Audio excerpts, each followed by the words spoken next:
Ang Pangulo, alam po natin, ayaw po ng marahas na paglaban sa illegal na droga.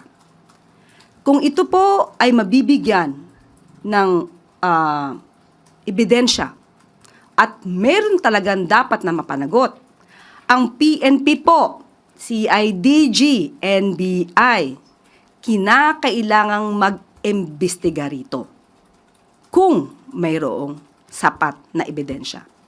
Hindi po palalagpasin ng Pangulo ang mga abusado. Hindi po gugustuhin ng Pangulo na mabahiran ang administrasyon na ito ng madugong extrajudicial killing dahil hindi po yan ang kanyang legasiya. Even before, ang sabi ng Pangulo, walang dugong dadanak.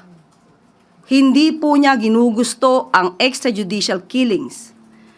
Ang pagsugpo sa illegal na droga ay may tamang pamamaraan.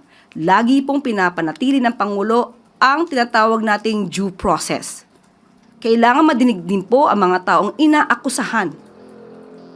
Hindi po kinakailangang ipapatay agad nang hindi sila nadidinig.